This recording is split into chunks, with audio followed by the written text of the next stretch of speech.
I'd like to introduce Mason David Merrill. He's an experienced astrologer and celestial priest with over 9 years in the field now. He's Just seven. committed his, oh, 7. I said All 9. right. No worries. Yes, just seven. No, it is 7. We talked about that before, and of course, the number 7 is significant. Um, he's committed his career to unlocking the mysteries of the stars to bring their gifts down to bear on Earth through talismanic form, guiding people on an enlightened path using the lights in the sky and the powers they freely give us. And he's got some really great things on his website, particularly a Jupiter one that I was very interested in. Mason is passionate about facilitating conversations between his clients and the universe and seeing a pathway to self-empowerment emerge. So welcome, Mason. Thank you. I really appreciate that introduction. And I want to say thank you to everyone. This has been a wonderful conference. Thank you to everyone that's here as well. I really appreciate that. Yeah, I really appreciate everyone being here. Feeling refreshed by the company. Honestly, the discourse has been amazing, and being here makes me feel like a better astrologer, makes me feel like a better astronomer, makes me feel like a better celestial tree. So it's a it's a blessing to be here. It's a wonderful opportunity. And yeah, so my name is Mason David Merrill. Let me actually get started sharing my screen really quick so we can get that going.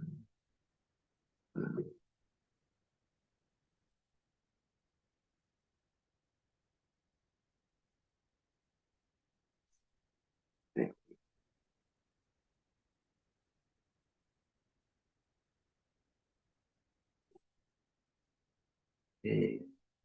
Yeah. So yeah, my name is Mason David Merrill, gay man. I'm an astrologer and celestial priest, and I've been studying astrology for 7 years and engaging in making astrological magic for so,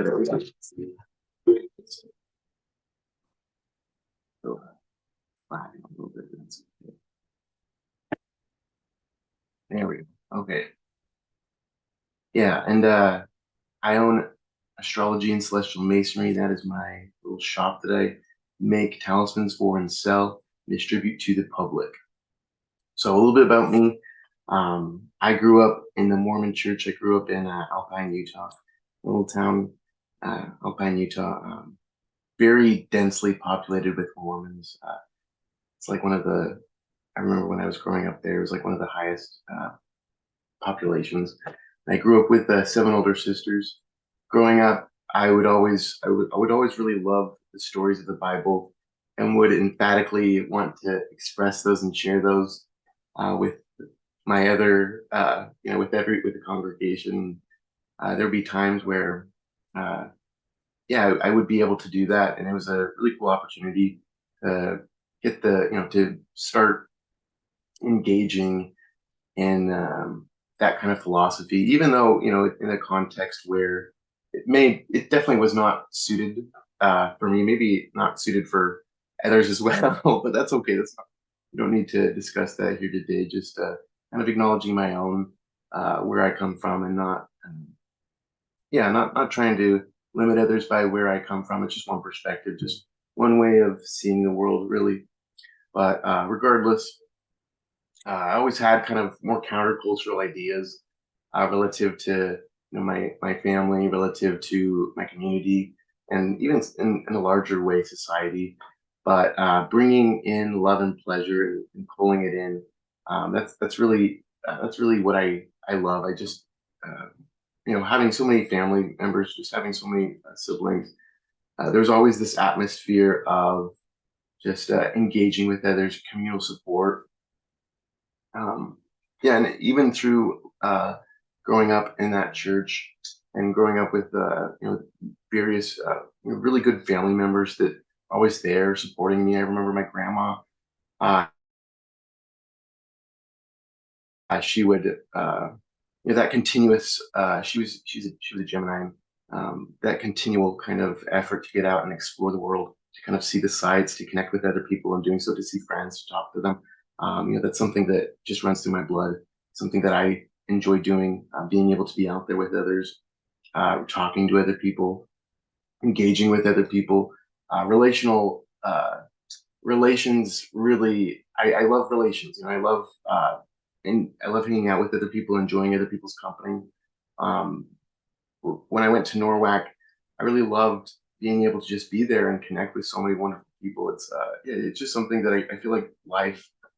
Uh, that's where I get my energy is from other people.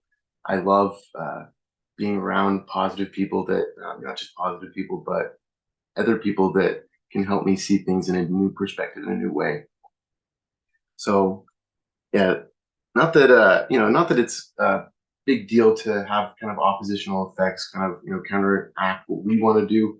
That's kind of life. I think that's really, a lot of us, we all kind of experience that in some way. So to me, it's really an opener for kind of acknowledging, okay, maybe this is where I'm coming from. But I think with where you're coming from, or maybe where other people are kind of engaging with their magic, we can kind of follow that thread of, okay, where did this come from? Where is this going?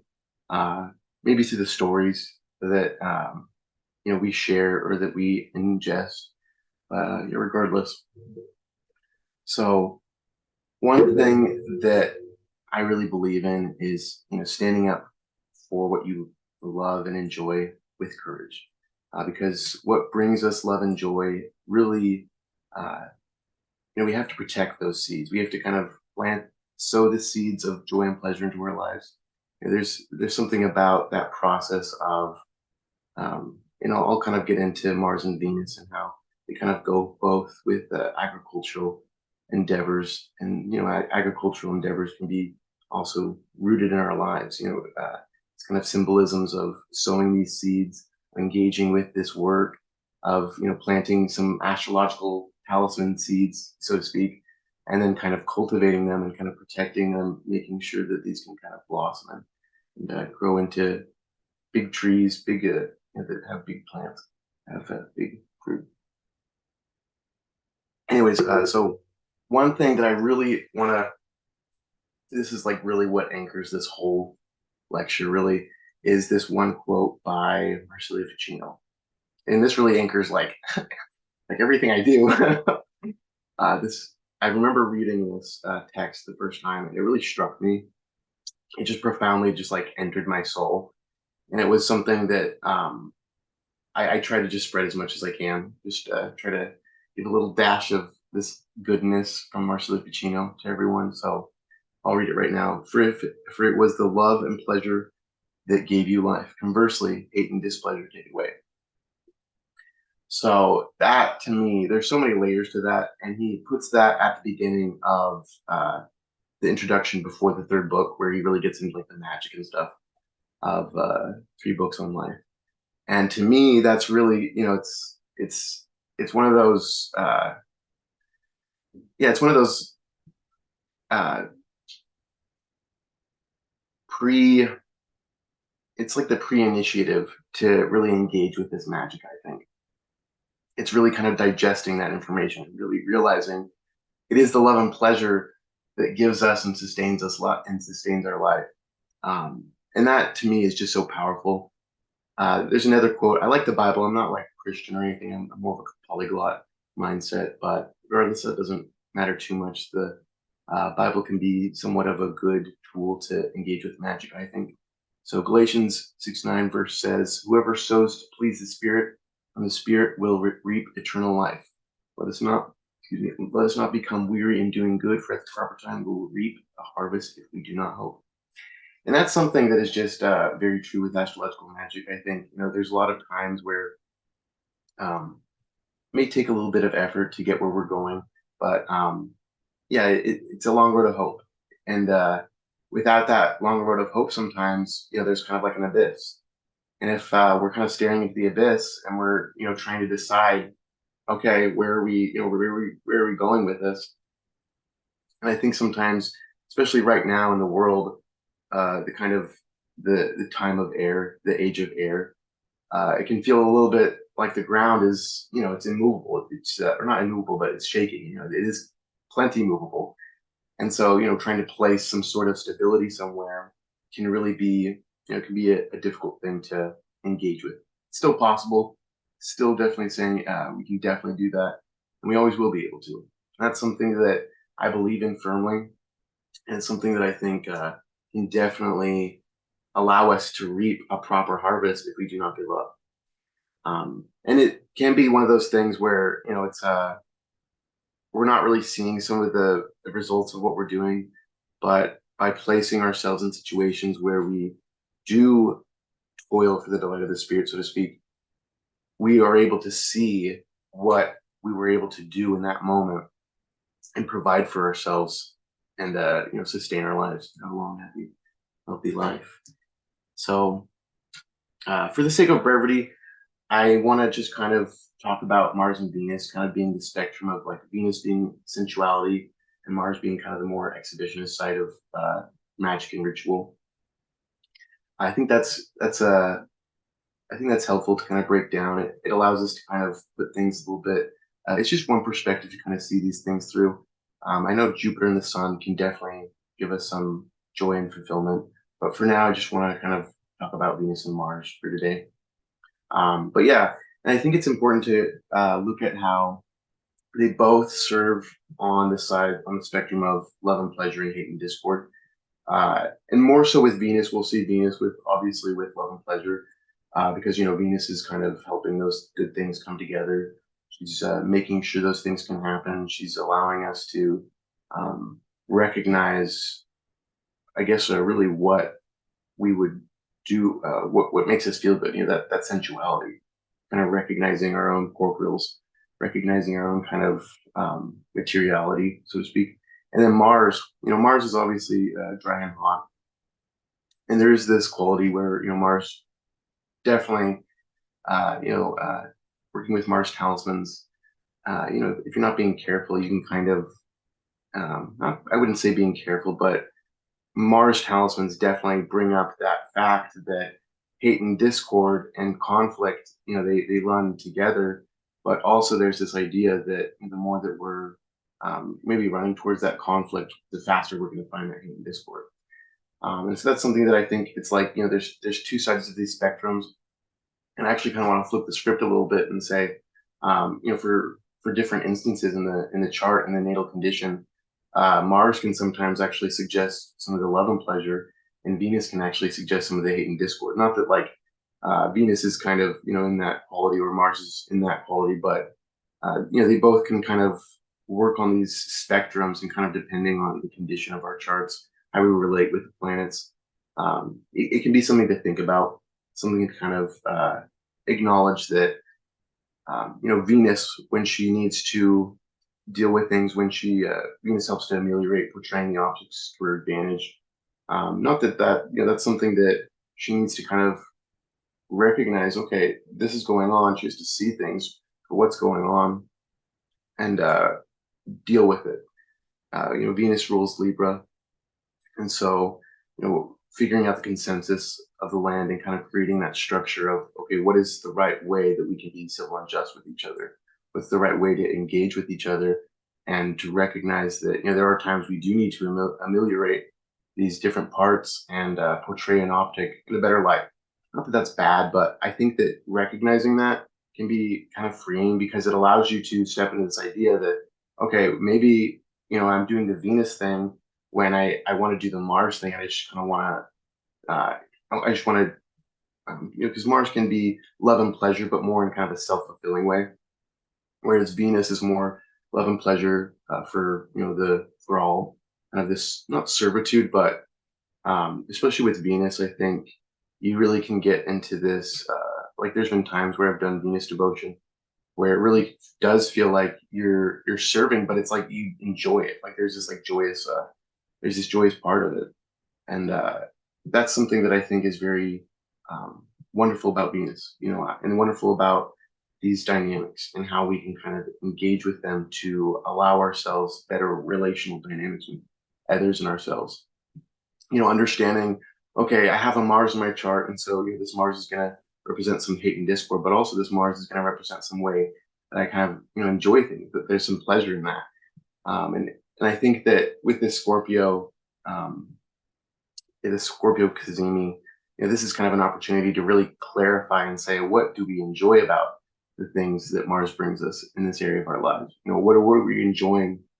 And recognizing that sometimes, we enjoy these things and it's worth the hate and discord that others, may bring us. And yeah, it's fun to kind of think about those things.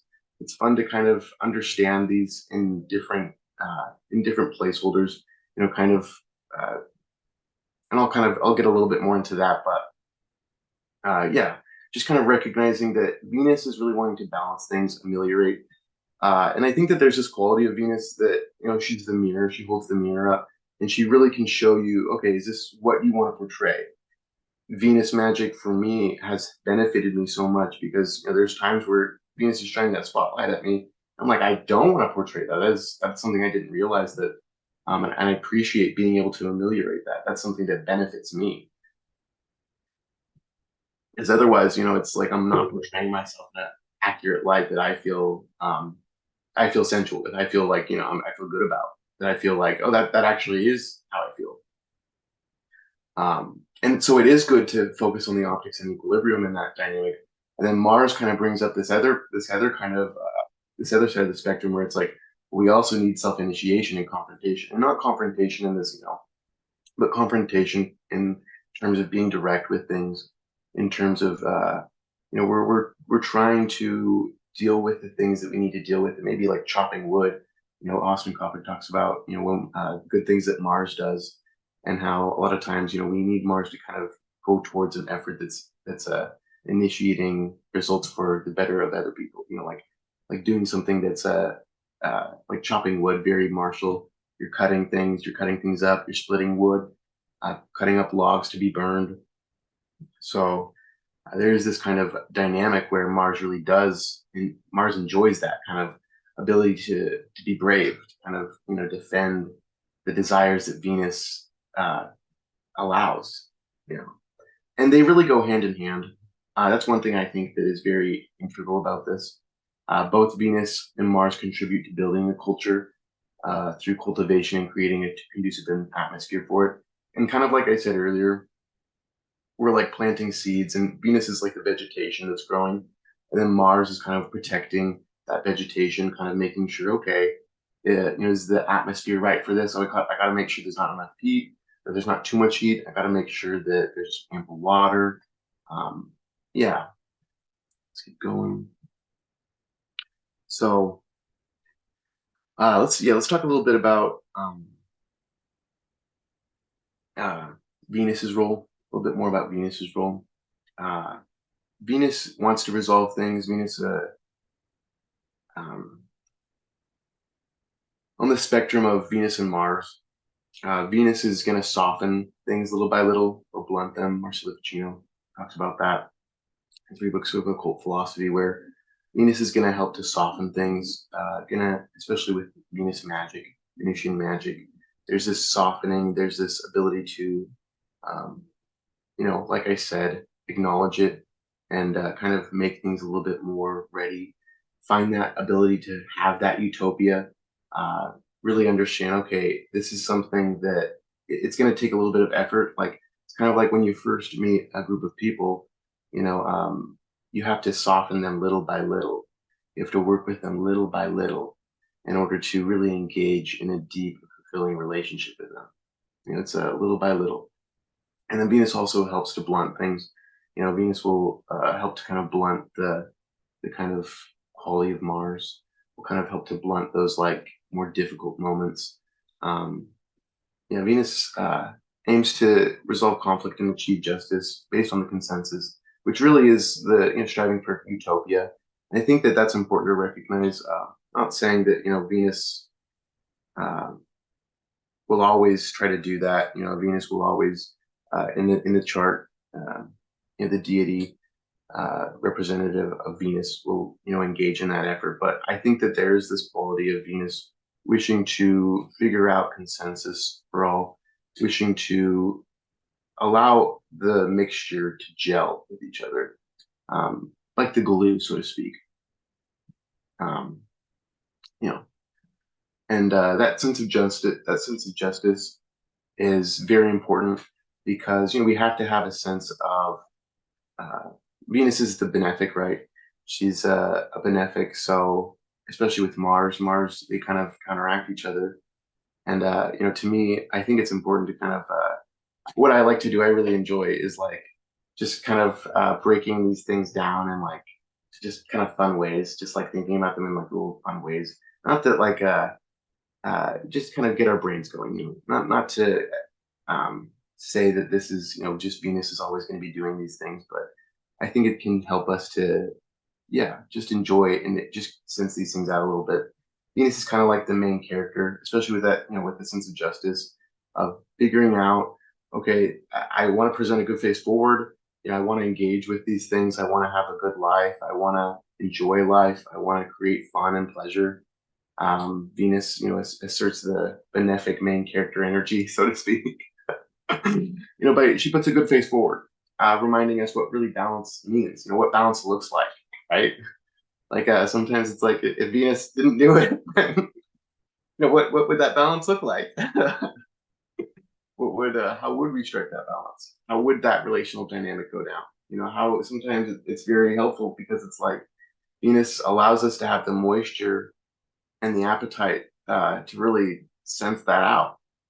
To really be like in other words, the sensuality. The sensuality of kind of that vulnerability that takes place with that sensuality, and that is kind of main character energy where she's just trying to go hang out with people, talk to good people, engage with others. She's just coming out to other people, just dialoguing with them. She's the one that's starting conversations, and I think that's good. We have to see these things as as the balance that we can strike, the balance that we can that we can move forward with. I'm not talking about Mars. Mars takes longest to complete his synodic cycle. Something about Mars is that on the spectrum of helping to maintain the culture, he kind of becomes the rebellious defector sometimes, which it's something that I think yeah I like to break down a little bit. So talking about Marcelo Ficino, Mars warms when necessary, stimulating and dilating. This is especially with Mars magic. So there's definitely like this ability to kind of get things going, to initiate things. Whereas Venus is trying to figure out where the balance is, where the consensus can kind of coincide with others. Mars is kind of the fish, not necessarily, but like in a school of fish. There's like they're kind of guided by uh, they're kind of guided by each other. So if one fish goes this way, then they kind of all are like, okay, well maybe that fish knows what maybe he knows what he's doing, maybe he knows where he's going, so they may follow him. And then if that fish keeps going, and actually does maybe find something, they kind of go in that direction. So there is kind of like this Mars plays this role of kind of going in places where he shouldn't, a little bit like the canary in the mine, I think, where there's this kind of like, he's just touching what he shouldn't do. He's just like, he's like touching the button that don't press that button, you know. um, but yeah, and I think that kind of reaction, that kind of dynamic that they can have, can really help benefit each other, and really help to benefit. So many traditional texts talk about how Venus helps to balance Mars. They may not talk too much about Mars helping to balance Venus, which I can understand. But yeah, I think that they definitely go hand in hand. I think that they can definitely help each other, especially with Mars stimulating and dilating things, when necessary. Kind of like, okay, maybe Venus is feeling a little bit cold and like she can't, like, maybe she's feeling like her batteries are a little bit low. So Mars is like, okay, I got you. Let's amp this up. I got you. I'm gonna help warm things up. I'll help things go, and I'll help get the ball rolling. Um, yeah, Mars plays a longer game, and that's the thing with Mars is like he takes the longest time to complete the synodic cycle. What the other planets, they're gonna, especially Venus, every 9 months she'll have that cazimi with the sun. Mercury has that more often, and then the outer planets they have it at least once a year. So with that, you only have the cazimi with Mars every 2 years, and it's like Mars, the long cycle to complete his journey, reminds me that Mars it takes a fair amount of time for him to prove his case with the light of the sun. he's not going to get that individual connection with the sun, with like with this kind of, this is what's going on, this is what I need, this is like this is my mission inside, this is how I feel about life, this is my POV. He's not going to get that as much as the other planets do, and I think that kind of plays, that's kind of built into the system, obviously. But yeah, that kind of longer cycle, Mars, Mars needs to take a little bit more time to figure those things out. He's the canary in the mines. He's going out, he's dealing with this stuff, and then when he comes back, there's some processing that needs to happen. He's kind of like, okay, and then what happened? Oh, that's why that happened. That's why that mistake happened. I wasn't doing that right. There's this. He was on the battlefield, the metaphorical battlefield, and needing to kind of be dull to these things, kind of needing to be a little bit numb to kind of the external world around him, and then didn't realize that, oh, that was the issue, or not that is the issue, but uh, his kind of greatest strength of dealing with the difficult things can kind of be his greatest weakness of not realizing that that's also, you need to be a little bit more sensed out in that direction. You need to be a little bit, that dullness is great, but it can not come in handy when you really need that sensitivity. So yeah, the heat is something that Mars follows, and that's something that Mars, I think, struggles with. That heat, that conflict, that kind of orientation to kind of following that kind of thread of where's that going. That's something to work with Mars, and I think Mars, the planets, we're always going to be feeding, taking care of them. There's never going to be like a moment where we're like, oh, and my Mars is now perfect, and I will never be bothered by anyone else again, because we're always going to get bothered. And I think Mars, when Mars is in a good state, in a good position, this kind of Mars represents this kind of lack of being bothered. But yeah, so Mars also represents kind of a lack of relating, a lack of virtuous relating. And what I mean by that is, Venus is really wanting to figure out the consensus, figure these things out. Mars, it's not that like he doesn't like that virtue. It's not that he doesn't like that. To me, it's more just like, yeah, to me, it's more just like I've dealt with this kind of way of relating so much that it just doesn't feel that sensed to me. So like that virtue way of leading through life is maybe something that he just feels like, it's like there's no one in his ear speaking about that to him. It's just like that's just not happening. And that kind of ideal, I think, can be misinterpreted sometimes if we're kind of just like yeah, there's something about Mars just kind of wanting to just be like, well, I did it. There's everyone stands independently. There's this kind of idea of judging the world without using that judgment against others. He's kind of just, what? There is this, I had to stand on my own. Other people have to stand on their own, but there's this heralding of that, being able to be supported in that effort, recognizing I wouldn't say just necessarily merits, but there is this recognizing of like, you paid your dues, you earned your stripes, so to speak. That Mars kind of, yeah. There's this like performance, I think, with Mars that Mars really needs to kind of be able to engage with on a constructive way. But excuse me. And so yeah. Anyway, so to kind of go with what I was saying about with Venus, kind of being the main character energy. I would say, maybe Mars is embodying non-playable NPC, non-playable character energy. You know what I mean? Like where he's just a little bit antisocial. But yeah, because I think Mars struggles to relate on that level. Venus is really efficient in that, really efficient to understand others' dynamics, understand others relationally. And there's a little bit less that Mars gets that in that department. Not that that's bad, but I think it's just these kind of dynamics that we have in our charts that we can kind of focus on more. We can kind of be balanced. We can kind of try to be balanced more. Try to do what we can. There's a lot of habits that we have to recognize and just kind of acknowledge that for some reason I am just the way I am, and maybe I have like I embody NPC character. I may not really realize that, but maybe I can use that to my advantage. Maybe that's maybe that's something that not necessarily needs to be a tool for me, but just recognizing, okay, there's my limits. Mars needs that, I think. Mars needs to be able to say, okay, this is my limits. This is not what I can do. This is really what I can do, but I don't need to be proving that all the time. I need to kind of be doing what I can do, and then when I need to, when it's important, uh, I'll do it, and it'll be good. So yeah, and Mars POV is essential to healing the Martial sphere in our charts and understanding what Mars is trying to accomplish. That's something that I think is really important.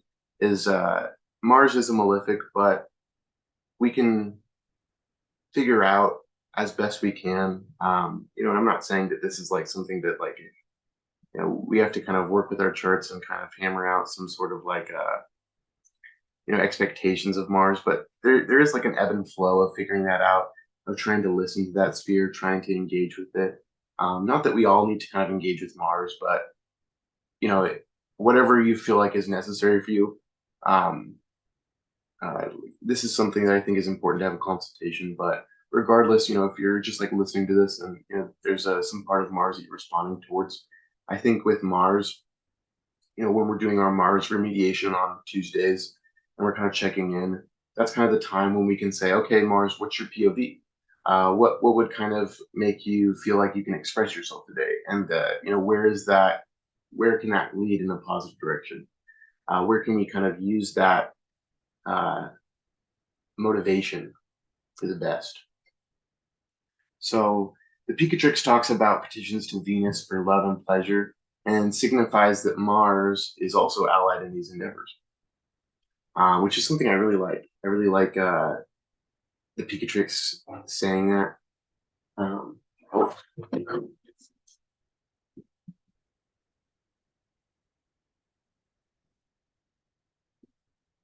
I thought I accidentally marked out my partner. Anyways, no, so yeah, I really enjoy uh, that reference I really enjoy the Picatrix talking about that, because to me it really highlights, okay, Mars, there are some like difficult things Mars deals with. Mars has got teeth. That's always important to recognize, but there's a certain side to Mars that I think is really fun, really enjoyable, really just fun to engage with. A side of Mars that's like, what's right now? Where can I use my energy best that will allow me to feel feel happy about myself, feel like I'm working towards my goals, feel like I'm working towards what I want to do with that makes me feel like I'm in control. And Austin Coppock, he kind of talks about, when you're dealing with Mars, you can't just leave Mars in the basement, so to speak. There's this kind of like Mars likes to be checked on. Mars definitely likes to be checked on.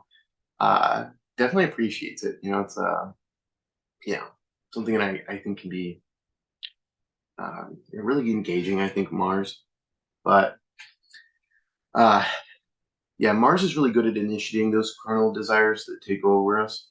Mars takes the enjoyment of his pleasure and provides an ample and safe environment for love and sensuality to take place. Really enjoys doing that. Really makes sure to kind of take care of things. And with that, Mars represents the attractive virtue, the attractive cult virtue. This is from the Picatrix, Book 3, Chapter 1, Warnock and Greer edition. So, yeah, in this, Picatrix talks about Mars representing the attractive virtue. And I think that's really interesting to think about, because like if you think about a lodestone, which is correspondent towards Mars, there is this kind of like attracting iron. You know what I mean? Like it's yeah, there's this it's attracting it's yeah, it magnetizes things towards it. And that's the same with Mars, where we're kind of attracting these things towards us. We're figuring out, okay, how can I use this kind of external energy that's like around me to kind of attract things. And sometimes I think we would think that maybe Venus is also attracting things, and I for sure agree with that. But there's also like this culture that they both contribute to. And Venus represents in the Picatrix, it talks about how Venus represents the virtue of flavor and taste. So I think that is kind of like, they both go hand in hand because, if you know what things taste like, you know what you want to taste, if you know, if you're kind of sensual and embodied in those tastes and you've cultivated those tastes, if you've taken time to elevate those tastes, to sophisticate them to a whole new level, and that helps Mars to kind of attract those things in turn. Um, Obviously, there's some uh, communication to go between them, but not everyone benefits from the same pleasures. Our disgusts compel, our disgust compels us as much as our desires. So, it's something that it's one of those things where we're kind of, like we're kind of magnetizing ourselves to something with the tastes that we have, or we're kind of drawing things in with with what we want, with what we want to kind of provide. So, yeah. Um, Mars wants to get in the zone and forget the frailties of all responsibilities he has to keep up with. Mars wishes to seek pleasure and take it when he can. Refraining from neglecting this would ultimately spoil what Mars wishes to do. Receiving love and happiness into our lives with this intimacy and trust can be difficult, but pays off in spades for Mars remediation. And what I mean by that is like there's something about Mars where it's like I liken it to almost like this. Honestly, I was watching this episode of Hey Arnold, and Hey Arnold's grandma was teaching him about like, fighting for himself, defending for himself, because a bully had taken him something from him, and like she said, you gotta wait to get what's yours back. You have to take it, you have to wait for that moment when the world is kind of saying, okay, I've taken something from you, now try to get it back, and that's your time to strike. That is your time to kind of take that back, because that's the only time that like it's in those moments when we are when life is kind of symbolically speaking, when we're in these moments of when we feel like, okay, this is an endeavor that I wanted to do, this is something that I want to do, this is maybe this is literally mine and someone took it from me and I need it back. Maybe Mars needs to kind of figure out how to get what was his back and get it returned. There's this kind of part of the Marshall sphere where um it's figuring out, okay, I can't take that, but this I can. And figuring out and balancing that and saying, what can I, what can I engage with, um, in the right and appropriate manner, that where there's consensus or consent and consensus for all. And figuring that out takes a little bit longer for Mars, definitely. But this is kind of what I mean by like relational dynamics. Is there's just some part of kind of getting involved with these planets where you're understanding how some levels of society works. And I think about a lot about this Mars, Venus, the North Node in Aries and the South Node in Venus, and how a lot of Aries and Libra dynamics, they're very relational, but it's this wisdom of relation that is so intimate, that is just so powerful, that it like transcends the it just transcends this like a just the relational aspect of it. It just kind of speaks to a core part of ourselves that is just human. um yeah, so like I was saying, Mars helps to warm up Venus, and Venus helps to soothe Mars. Both play an integral role in pleasure and love. Um, yeah, and then so now, sensuality. So sensuality is vital to be embodied in our craft, knowing what we enjoy, what we respond well to, what puts us at ease, and what gives us pleasure. That's something that we really have to kind of dig in with. That's something that if we don't take time with, if we're not kind of doing the steps, kind of saying, okay, I did this step, I was here first, and then the next step was this. And, sometimes we kind of come back to these things over time. We're always trying to, uh, the first approach, sometimes we can kind of maybe get things wrong. I think that that's part of the process. Maybe it's for me. That's my process. Get things wrong, and then, uh, that's when I really figure out, okay, that's what it felt like.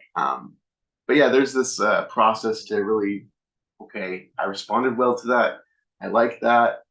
And then the next level is kind of exhibitionism, where we are engaging in our love and pleasure as an art form, image magic, and performance for the gods that can bring us closer to them and draw more sympathy, which experience hypnosis.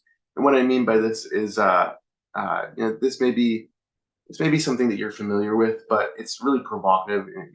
It sounds really provocative, and I know that it may. Yeah, I don't want to like ward anyone away with that. I actually was thinking about changing it to this. Was thinking about naming this lecture "Relational Magic on Relational Magic," but I wanted to use these bigger themes to paint a picture of the underlying experience of ritual and communion with the gods, because sensuality and exhibitionism as a symbolism and a step-by-step process for engaging with magic can help us to be more sensual to with the worlds we are wishing to create and embody for the talismanic celestial intelligence and the temples that they reside in.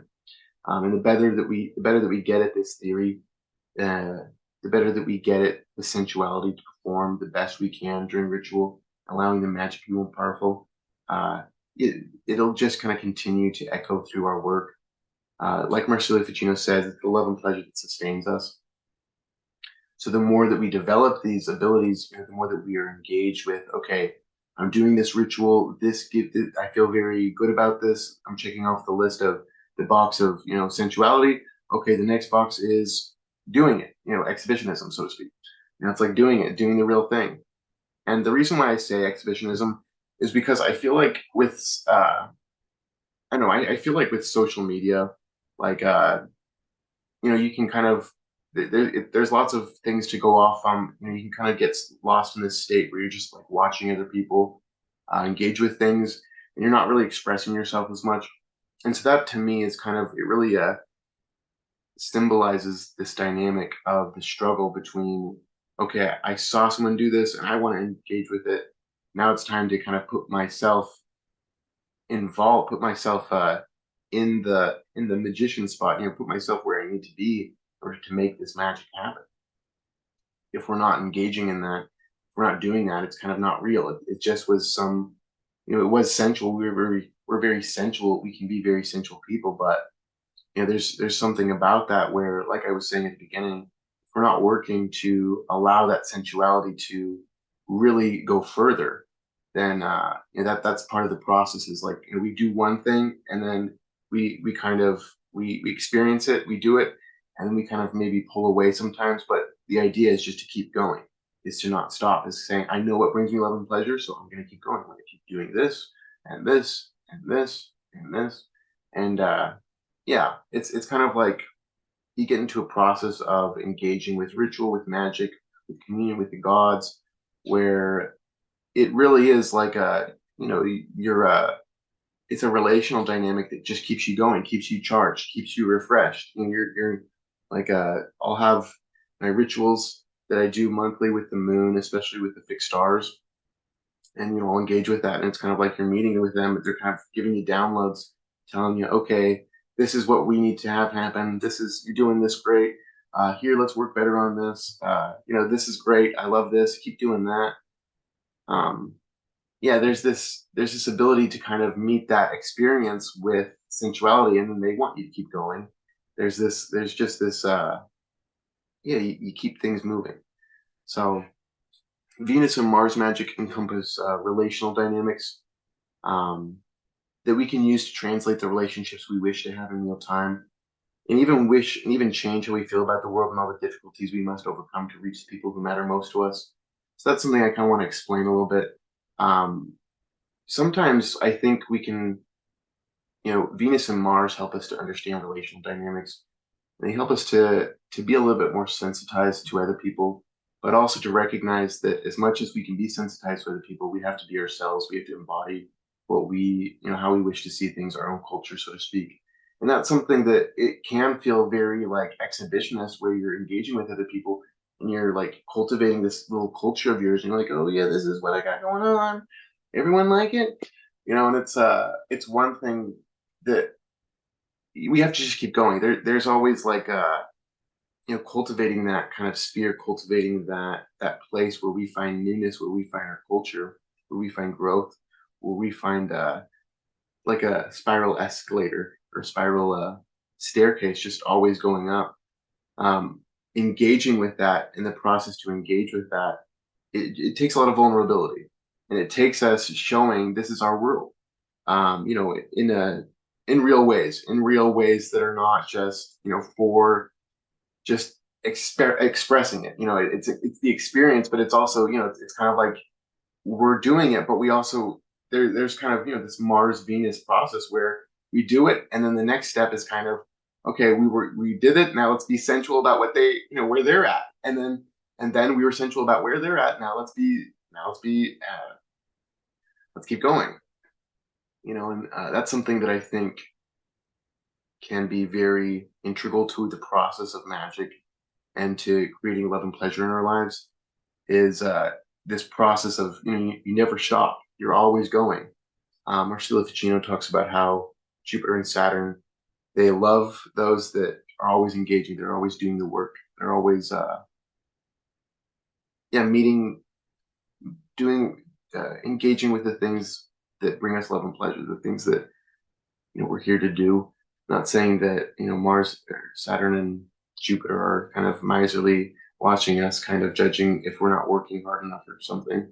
But just this, it's like this kind of this older, it's more this person that's been there before, that knows what it's like, that realizes that you live a long life and that it's gonna be you're gonna be there for a while, and you carry yourself wherever you go. So you gotta keep going, keep moving things, keep things moving forward. But regardless, yeah, Venus and Mars magic for relational dynamics. And what I mean by they can help translate the relationships we wish to have in real time. So what I mean by that is Venus can really help us to kind of wet the atmosphere to say, okay, this is what I want to happen. This is the sensual, not necessarily like sensual in terms of like, oh, I want to date this person, I want to, marry this person, but really just like this is a person in my community.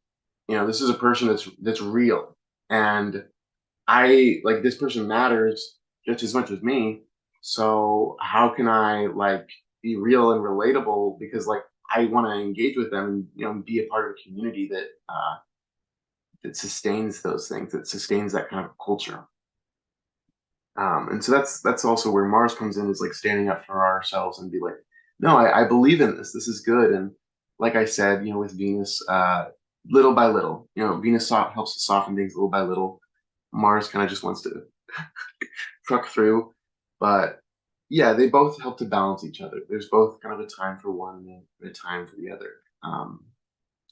But yeah, I think that's important to kind of just break down how they can help us with relational magic, how they can help us with relationships in general, is realizing that, okay, other people feel like this, other people have real experiences of living like this. Maybe they're, experiencing that Mars state where they're kind of the lone wolf, they're feeling like that. Maybe they're in the state where they're trying to help the culture grow. And so they're just trying to be aware of the consensus that, other people need to embody to really communicate and have an effective community together. So it's just kind of balancing this and kind of recognizing, okay, this is where that's coming from. How can I ingratiate? How can I integrate myself into this culture? How can I integrate my culture with this community in a way that helps us all balance and helps us all um, grow together? Yeah, and it's expression through deep gnosis in terms of we're expressing these things that we deeply feel, and that's kind of an exhibitionism symbolism, I think, where we're expressing these very deep rooted gnosis. Kind of, this is my inner culture. This is how I've experienced it. Um, and it's a beautiful thing. It's a really wonderful thing, and kind of engaging with others. And one thing I'll also say just about relational dynamics is like with the Venus Mars aspect, uh, it really is a lot about not expecting so much. We kind of have to be careful. Mars helps to not let us get too ahead of things. Venus is kind of looking at all the good things and kind of making sure that those things are happening. And Mars is a little bit like, okay, well, can we count on that? Can we maybe, if that doesn't happen, if that expectation doesn't go our way, are we going to be fine? And also, like, we can be fine. We're not going to, um, yeah, we're gonna be okay if we don't get the food that we wanted to get tonight. We'll eat something else. Maybe we'll eat inside. We'll eat something else, and that'll be good enough.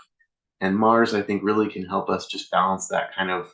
It is enough, and it's fine. It's a. This is good enough. This isn't. Yeah. We don't have to keep going. We don't have to kind of keep ameliorating. There can be like a limit, so to speak. Um, my magic focuses on relational dynamics using the help of the gods to assist us with establishing lifestyles and friends we most resonate with, can connect with, and network with on a more authentic level, building a culture that allows us to live our lives and integrates us into the relationships with the universe, God, and the deities will enable us to provide the greatest gifts we can share with the world. Yeah, that's something that I think goes hand in hand. It's like if we want community, we have to give. If we want to have these good relationships, we have to give them.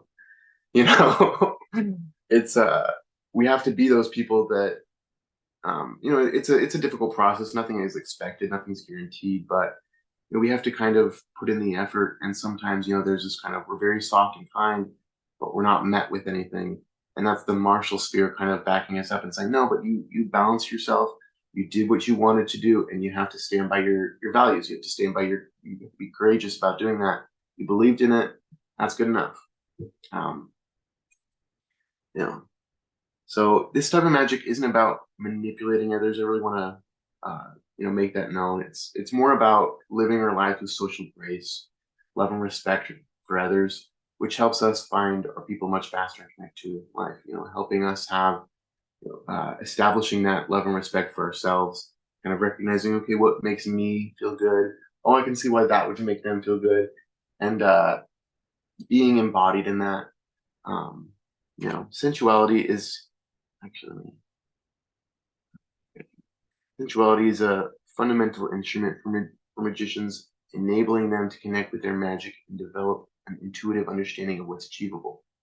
So, yeah, something that I think is really important is the more that we engage with ritual, the more that we engage with digging through the texts, learning, figuring out how they did it, traditions past, especially like, to me, it's really interesting thinking about the various aspects that they could engage with their magic, the Greco-Roman world that reflect more of a polyglot uh, way of kind of divinity, or I guess that culture at that time. And I think a lot of how that can, that's something that draws me, and that's something that I really enjoy trying to build community with others through like um, just engaging with each other where we can, meeting with each other. I think one day it'd be pretty cool to like have a temple, like elect an astrological temple, so that we can like all,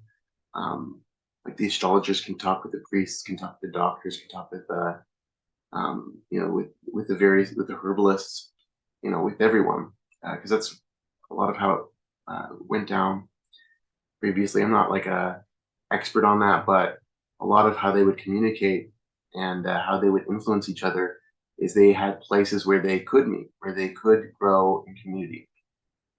So, yeah, and engaging with that, engaging with what we can do in an achievable way.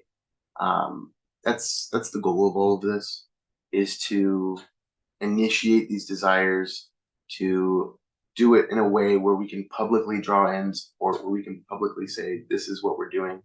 Definitely not in a sexual way. This is more about, this is this is about life. This is about living a real life that makes us feel embodied.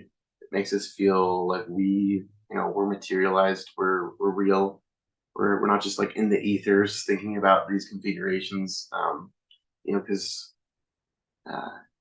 drawing it down to earth can just make us feel a lot more uh, appreciative of being able to be sensual, having this ability to express these things.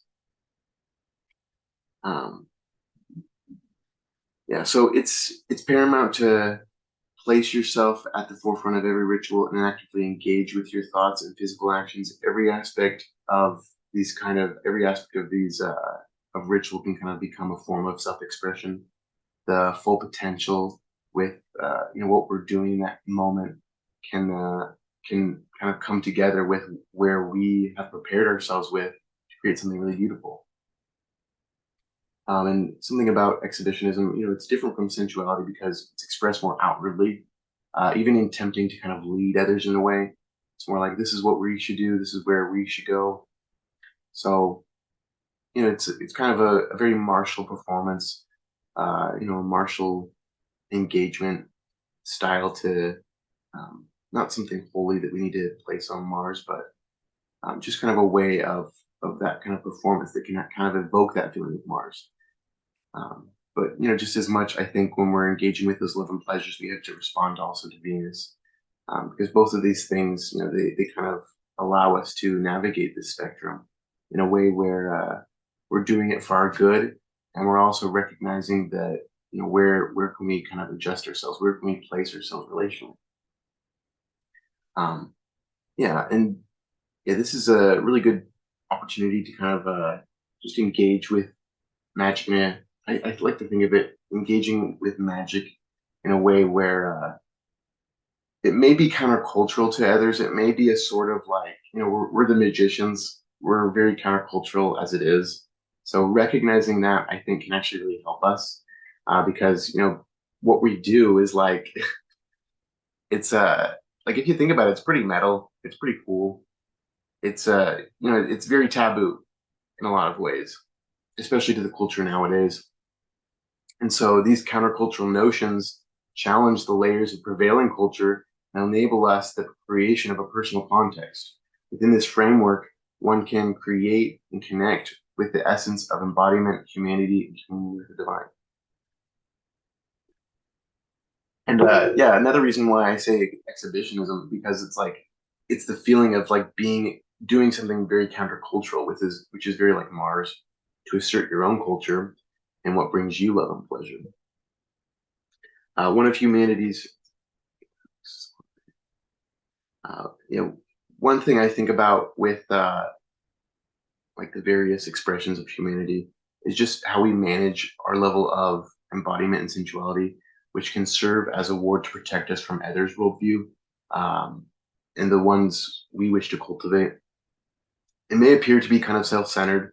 Some of these things they may appear on the surface to be a little bit self-centered, be a little bit self-oriented.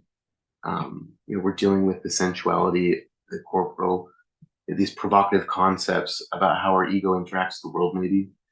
But I actually think that embracing that is like it's really like vulnerability.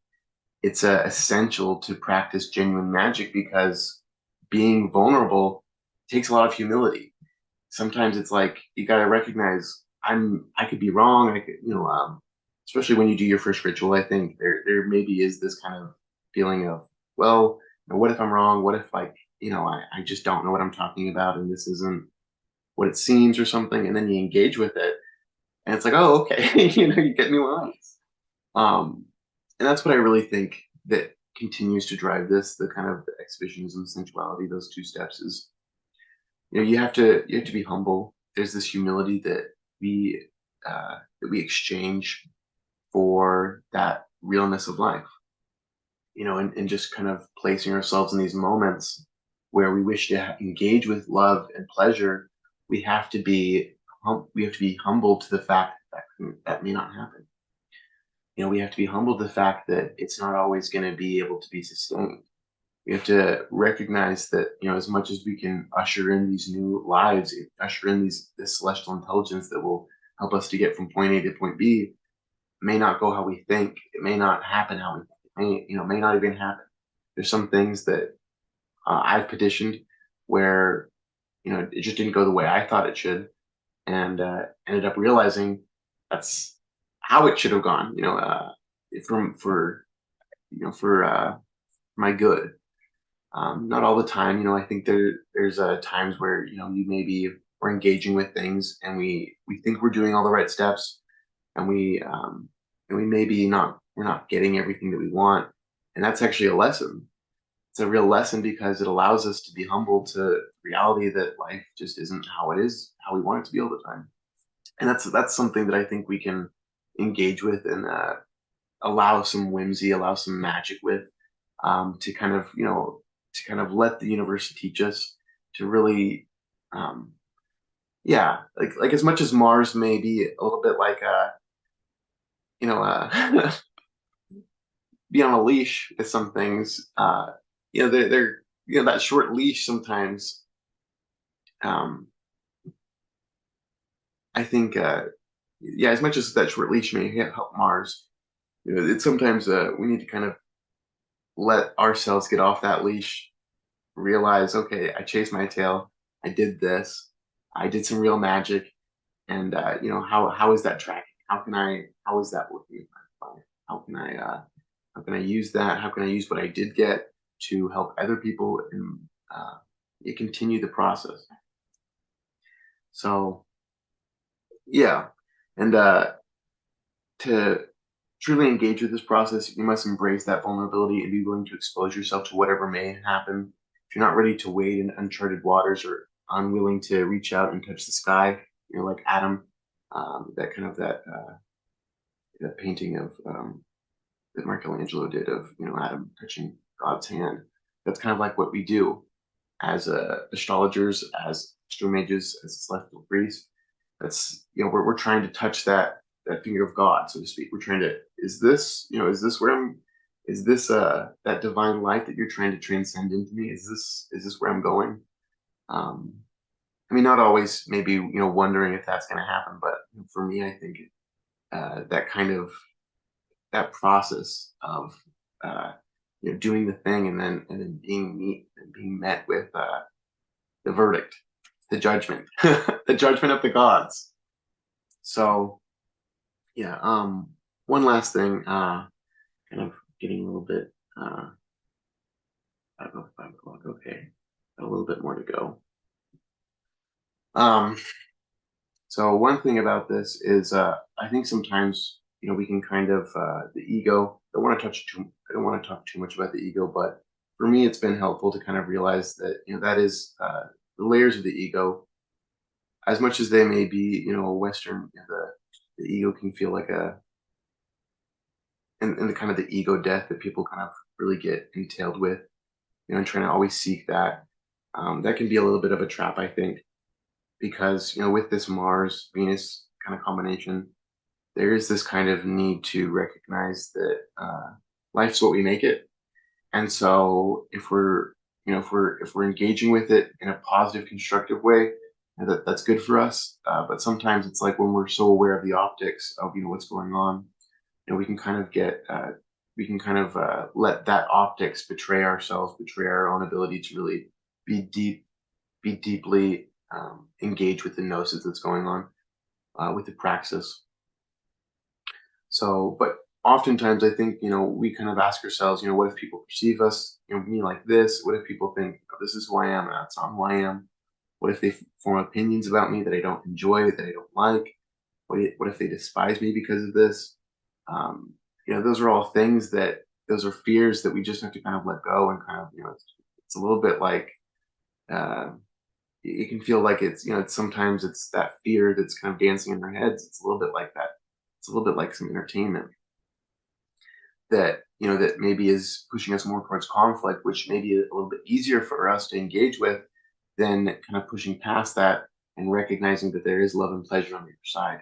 We just have to we have to maybe wait for it, but also work towards it, move towards it. We must embrace that vulnerability, failing to open up ourselves to these blessings and flowing into our lives, allowing that channel to flow into our lives will result in a scenario where we borrow from one aspect of life to experience another voyeuristically through someone else. You have to be willing to pay the price to obtain what you desire. And that price, a lot of times, is humility. And it's kind of being there in the moment, doing the thing, recognizing that may not happen the way we want it, but ultimately going there willingly because that's what life's about. That's sometimes it's we're here to engage with people, we're here to grow our lives, we're here to I guess that's my perspective on life, but that life can be really good, and the more that we go towards that with the desire to engage with it fruitfully, let it be if it's not, everything that we wanted it to be, and get to the next thing because the universe is always fulfilling us. There's always something that we can enjoy. There's always something that we can feel nourished by. Um, yeah, and this is also, I think, something that can help us is like we kind of realize, all these things, all these desires. We kind of have desires, and then we have them squashed, and then or we have them realized, and then we move on, or we keep going, or that kind of figuring out the sensuality, kind of nurturing sensuality, kind of nurturing the expression of that to progress. We kind of have to release some threads of what we have seen through our self-image, what we kind of see ourselves as, and recognize that there's something more significant than just individuality. Trusting in that substantial force and believing in it will support us when we stumble. And that's the thing that I think about astrological magic is, connecting to these spheres, connecting to these gods, connecting to these deities, connecting to these planets. There's a certain part of humanity that's not supposed to be perfect. And I think the more that we can kind of allow that to help us to grow with the mistakes, to work with them, to not be so careful about, you know, painting this very pristine image of ourselves, which, is very tempting to do. It's kind of like we just have to kind of stop crafting those things and just kind of go where we can. Um, Progress, keep moving forward, keep that path going. Sensuality, performance, however you want to call it. Um, the just to keep moving forward. The next thing, um, yeah, because there is something after our fears, and the faster that we are able to pick back up, regardless of our own setbacks and misjudgments, the more we train ourselves to efficiently work with the divine and turn others. That's the part of relational magic that we get more used to. Okay, this is part of humanity. This is kind of just humans being humans. And there's something to love about that. There's something really imperfect about that. That if we can't just kind of let it be and kind of recognize, this is humanity. It will never, it. We have to kind of grow our hearts a little bit to get to that place and cultivate our own culture to kind of make sure that we're not oriented to maybe other worldviews that um, yeah, not that we need to kind of always cultivate, one kind of single-minded culture. We always are engaging with different worldviews, but ultimately, cultivating that sense of, okay, I like this, I enjoy this, I'm letting go of this idea, I'm letting go of that idea because maybe that's not serving me, and moving forward. Okay, I'm trying this out, maybe. Okay, I don't really think I'd like that. Let's experience this. Let's do this. Let's have fun. Let's enjoy things. Let's keep going. Um, yeah, it's two sides of the same coin. If we fail to recognize that, we won't progress. I'm not saying that we won't progress, but there's just this. We'll progress, but we maybe are not realizing that process that allows us to progress. It's like transforming a curse into a blessing. The curse may enter our lives, and it may feel like it's there to kind of disrupt ourselves, make us tied down to what's happening.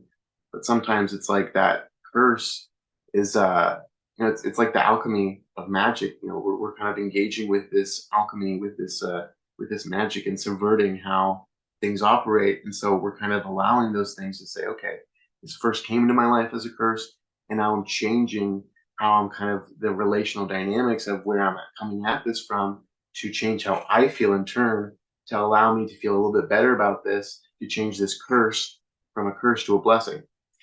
And that's the process of evoking change is moving forward.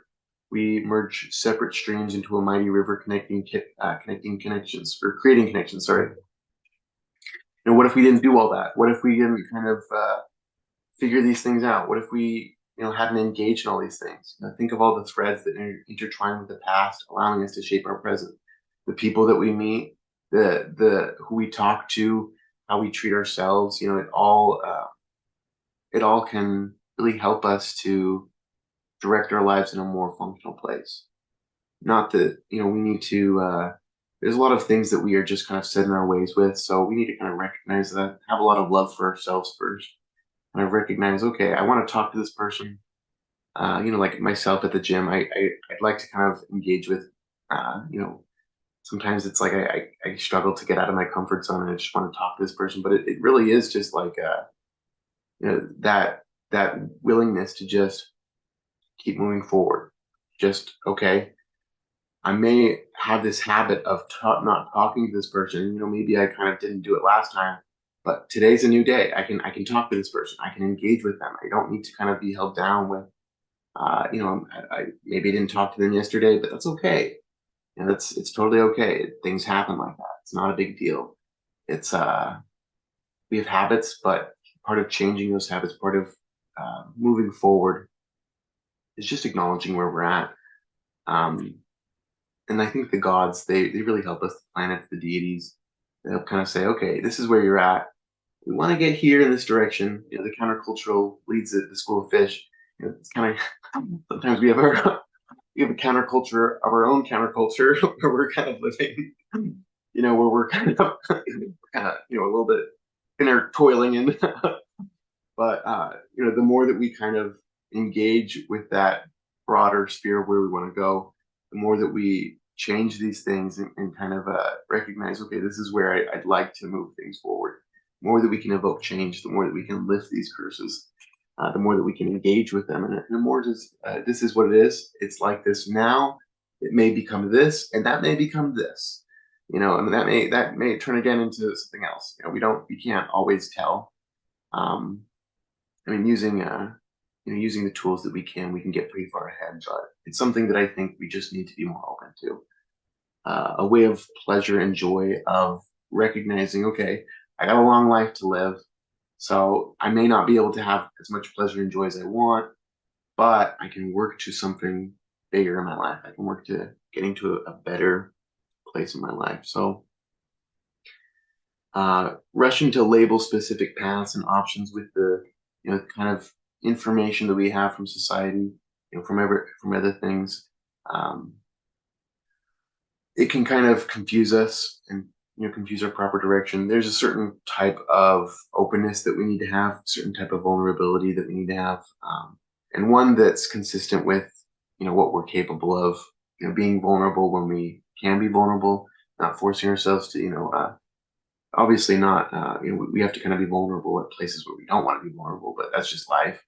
But yeah, not recognizing, not rushing to kind of jump to those kind of conclusions that maybe other people have, just kind of trusting ourselves, remaining dedicated to the choices we made, not betraying them. People often and I think it's important to kind of recognize that, to engage with these things, to give them a little bit time to show themselves. um Yeah, and one thing I think with like the planets and the deities is I really don't think of them as Christian Mathis really talked about this. Really love her work. She does a lot of really good work on the Orphichems. Really great work. I really like how she communicates this idea that the gods, the deities, it's not necessarily a hierarchy. That's something I think is very important. I think it's very important to recognize that the way we engage with the divine, you know, uh, how we work with them. It's not necessarily that it's a hierarchy, but it's about connecting to those who possess knowledge and experience. They may be intimidating, obviously, but ultimately wish for us to emulate them and be just as proficient in our own unique way. And that's something that I think is really important to recognize is, that we're their children after all, right? And that, they may have children that are, a little bit stronger, more capable in that direction, but there's always going to be there's always going to be someone better, or so to speak. There's always going to be, there's always going to be that. So the kind of the glass ceiling, we kind of want to shatter that. We kind of want to escape that. And kind of realize that the more that we kind of transcend those things, the more that we kind of grow.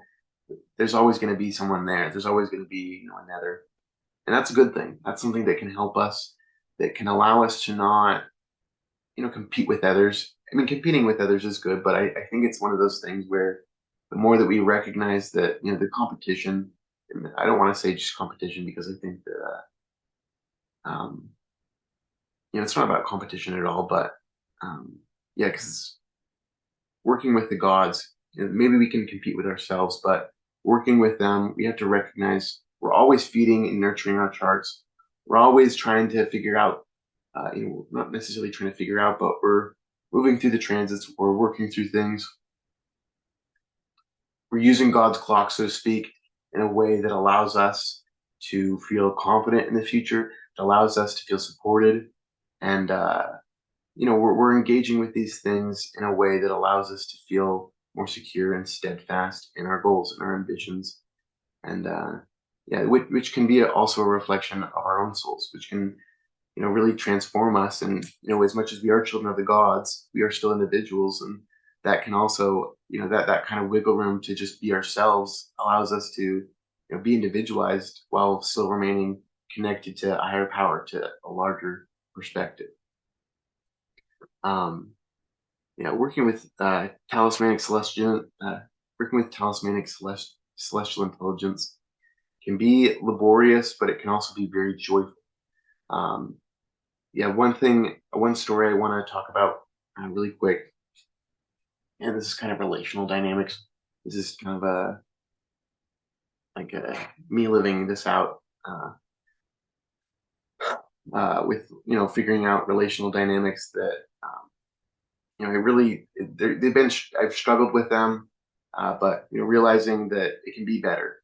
There's a better place we can go towards. So one thing I'll kind of talk about with this story is uh, about this was earlier this year in January.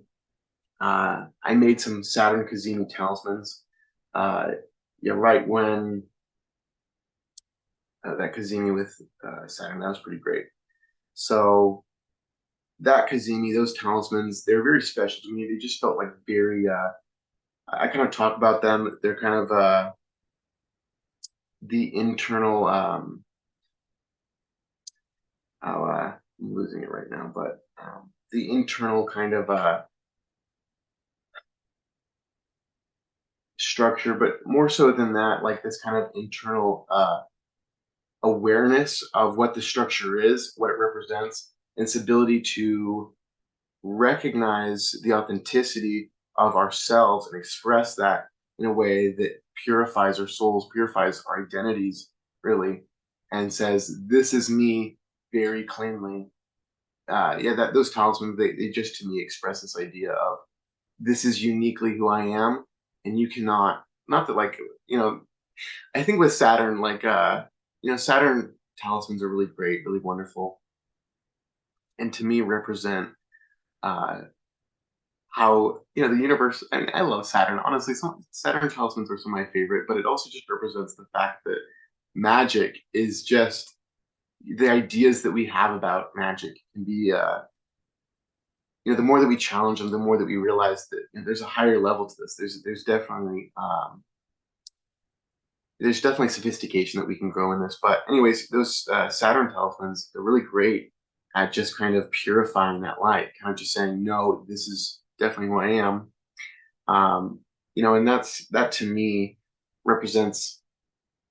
Anyways, I'll just kind of get into the story. So basically, I went to um, I went back to Utah earlier this year, and was able to see some family at my grandma's funeral. And I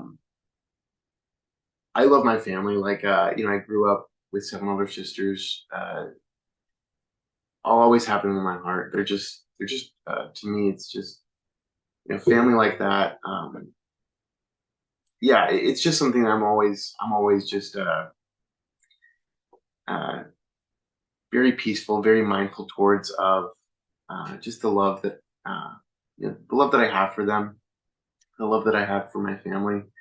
So, anyways, my grandma passed away, and this was the first time that I saw a lot of my family in years, since I was like 19, honestly.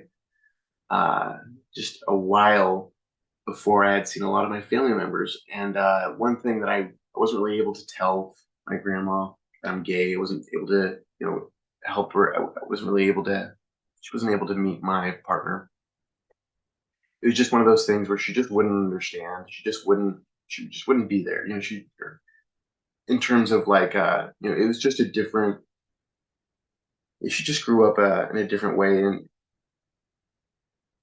for me, I kind of knew that that was just something that for me, it's one of those things where I just would rather, I love her so much. She's just a wonderful, she's just a really wonderful person to me. And for me, that just didn't happen. Regardless, though, I took those talismans. It just felt really right to take them when I went to Utah. And one thing that was really powerful was just this overwhelming feeling of being witnessed. Just this overwhelming feeling of the fact that, I was kind of, it felt like taking those Saturn talismans there. It really felt like my ancestors were witnessing me in a way that was like, you're an astrologer, you're a celestial priest, we love you, and it was, yeah, it was just something that really echoes through that experience of being able to like anchor myself with this ability to recognize that this magic works, number one, but also it's there's this ability to transcend these really difficult relationships that we feel maybe we inherited that weren't really ours to begin with. It's like we kind of inherit these relationships, these societal dynamics that just don't really reflect who we are. And so, that kind of way of relationary magic for me was really powerful because, I wasn't intending it to be necessarily relational magic, but it ended up being very positive, very enriching because it was like my image was like purified. And, I always, uh, for me, that was very transformative. That was very powerful. Um, I love my family. My family is, I'll always love them. I'll always love my ancestors. I'll always love where I come from. It's just something that, wherever I go, I carry myself with. And, it's just something that really resonates. Just being able to have that relationship still, feeling like I was able to be seen by my grandma, feeling like I was able to be seen by my living family, and being accepted, being able to be, yeah, that's something that, I know a lot of times people will talk about talismans and we'll talk about, okay, this is, you'll get this, you'll get that. But to me, there's something about um, engaging with community that really draws me, that makes me feel alive. It's something that it's like yeah, there's just that quality to relational dynamics of relating with the deities, relating with the planets, relating with the talismans themselves that allows us to transcend these seemingly really immovable obstacles, these really difficult uh, situations that we may feel like we inherited in our lives and we don't really have a rhyme or reason to figure ourselves out of them. That's something that for me it's like I'm always really yeah, I'm always really appreciative of that experience and just the talismans and how they have helped me and helped benefited me. The relationship that I have with them, the relationship that we share. And it's something that I think that everyone can engage with. Something that I think, it may not interest everyone to kind of build these relationships with others. It may not interest everyone to kind of reconnect people together. It may not interest everyone to like, figure out a better way to live your life with. I mean, I personally think it does. I think a lot of people, they want to figure out how to live their lives with joy and pleasure. And I think part of that is really recognizing, okay, I got something to give. I got something that I like giving. I like something that I like providing. And I like being supported in that. I like being able to feel like I'm contributing something real that's helping other people as much as it's helping me. Because that's where we come from. We come from, we don't come from a vacuum. We're not an island. No one's an island. We all get here with each other. Um, and that's something I think is very beautiful. Yeah. Another little thing, not just kind of, I guess I'm drenching the cheese sauce on, so I'll just kind of say this. I'm a Pisces sun. I have my sun in the third decan of, excuse me, Pisces, and so for me, it's like I like the happy family. The Ten of Cups. I had 10 people. My family growing up. It's always really resonated with me. It's always been like, I am kind of connecting the third decan of Pisces to the tarot card. Uh, Ten of Cups. I didn't mention that, but yeah. Anyways, regardless, I like connecting with the deities, with the gods, being real, being honest with them, figuring out, okay, this is where I want to go in life. Can I connect with this? Is this something I can maintain connection with? Is this something I can maintain with joy and pleasure in my life? And how can I do that best? How can I sow these seeds best? So yeah, in I'll just kind of close out now. Working with talismanic celestial intelligence, it's a lot of fun, but we must submit ourselves to this process to reap the rewards. The notion that we can create what we desire in our lives through the divine means. This is this is kind of the essence of that fun, that pleasure, that joy, and which is really exhilarating.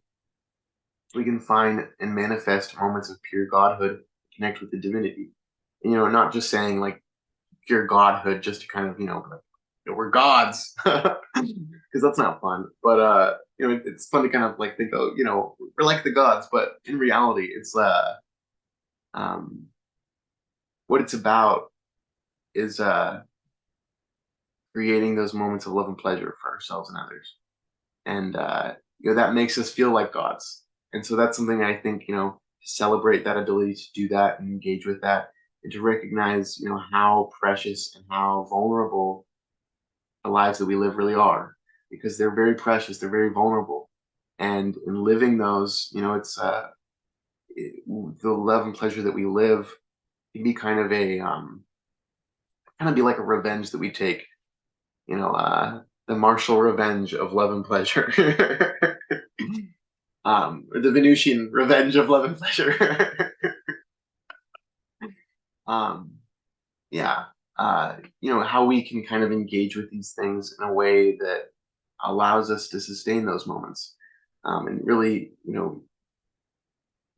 using them not just to make ourselves feel good, but also sustaining our lives, sustaining the very fabric of how we live.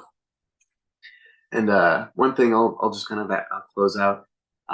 Marcelo Ficino, he may have different views on like things, but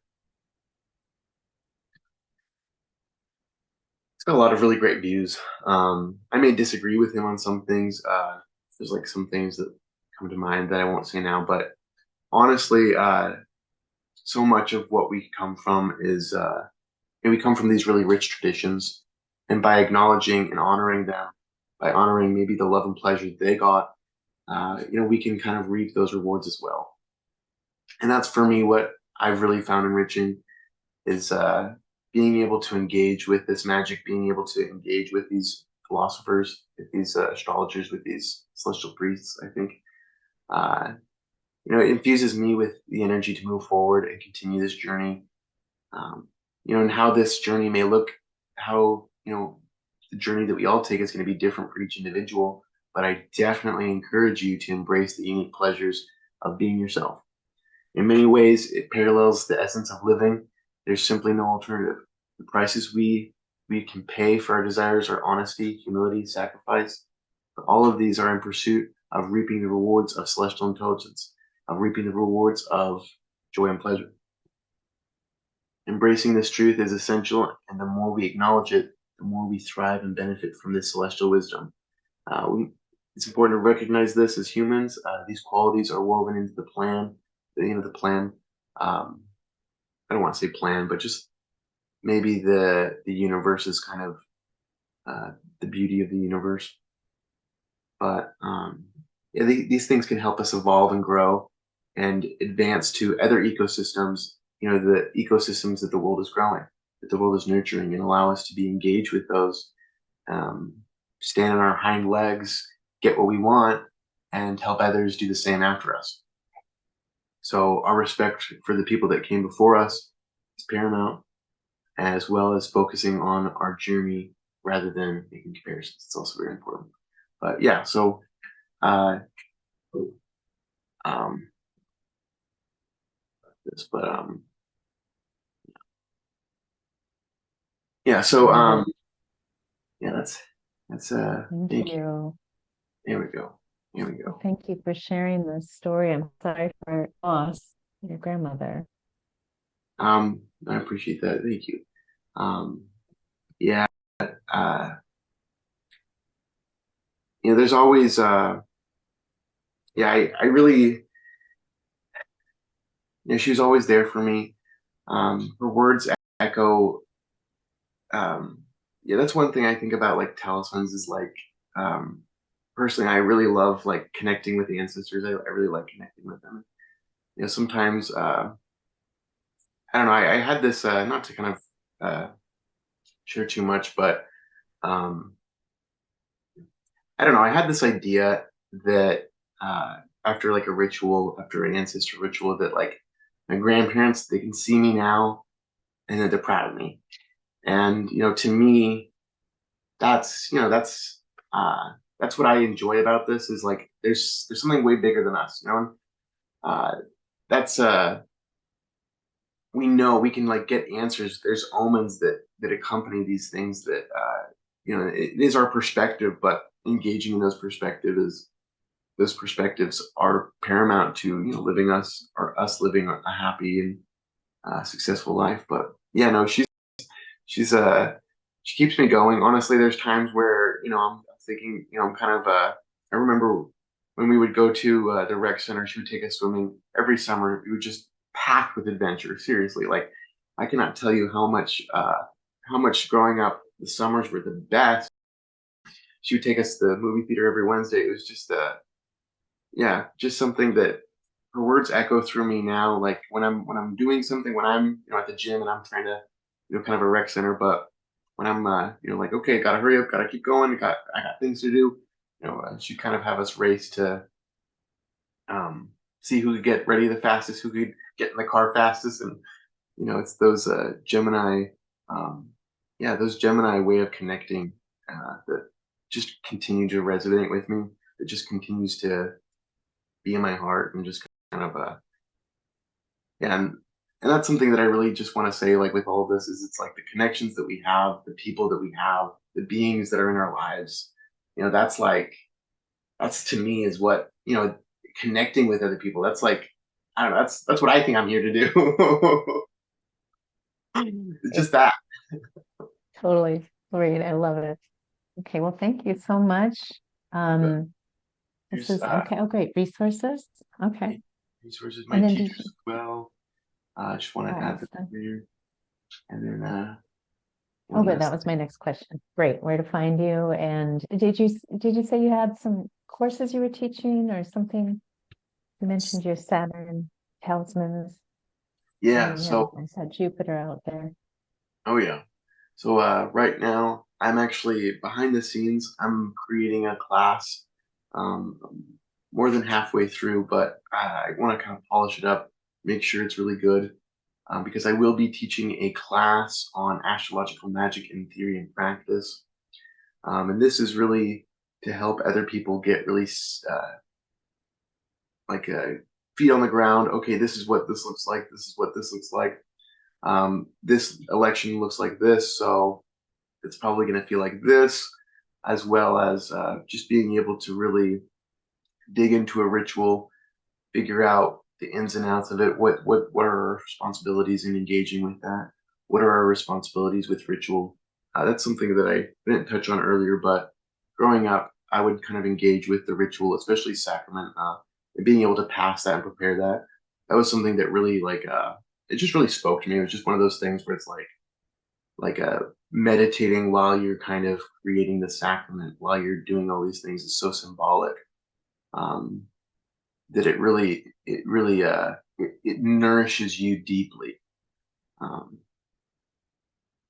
and that's something that I really just want to like echo through and just say, love and pleasure is what grounds this, and uh, if you can listen, if I can do this, you can too. If you even like me, can do it, then you definitely can too.